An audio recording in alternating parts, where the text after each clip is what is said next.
आम्ही जिजाऊ बोलतो. होय, आम्ही आलोय तुमच्या आऊसाहेब जिजाऊ.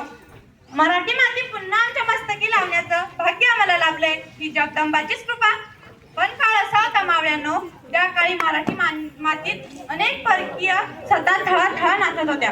मराठी मुलगा सैन्य मुघलांच्या दरबारात होतं आणि त्याच वेळी लग्नाच्या पवित्र जागेनी आम्ही शहाजीराजांशी जोडले गेलो. शहाजीराजे विजापूरच्या दरबारात असल्याने आमचं तिथे जाणं येणं असायचं. एकदा नाचगाण्याच्या प्रसंगी आमच्या जो शोभा म्हणाले, आऊसाहेब आपल्या दरबारात एक बाई आलेली आहे, आम्ही त्यांचा नाच बघायला जाऊ का? हे गुण आम्हाला चीड आली. आमचा संताप अनावर झाला. आम्ही त्यांच्याजवळ जाऊन एक लगावून दिली आणि त्यांना म्हणालो, बेटा मुलगी नाचवायची नसते, ती वाचवायची असते, तर ती जगवायची असते. हा धडा आम्ही शोभाने दिला. कोणी उच्च नाही, कोणी नीच नाही, हा अत्याचार चालणार नाही, हा धडा आम्ही शोभाने दिला.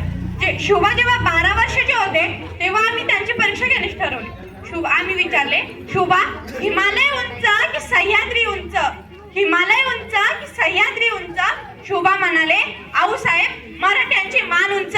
असे आम्ही त्यांना पुन्हा विचारले, शोभा तुम्हाला काय व्हायचे? ते म्हणाले, तलवार झालो तर आई भवानीची सू, दगड झालो तर या सह्याद्रीचा सू, आणि झालोच माती तर या स्वराज्याची सू.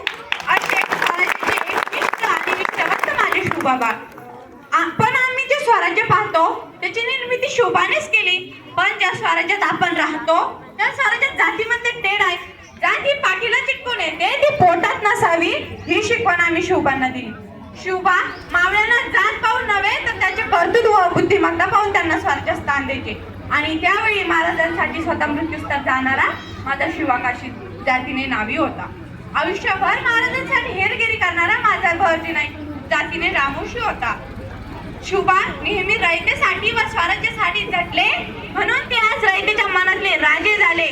अजून एक गोष्ट जी बोलताना सुद्धा मला खंत वाटतो, तळपायाची आग मस्तकात जाते, ती म्हणजे माझ्या लेकींवर वाईट नजर टाकून त्याचे ढिंडोरे निघतात.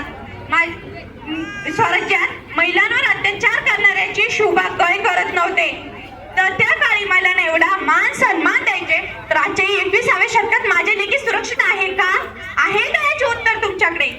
मी आजच्या पिढीला एवढे सांगू इच्छिते, आपल्याला आपलं स्वराज्य पुन्हा उभं करायचंय.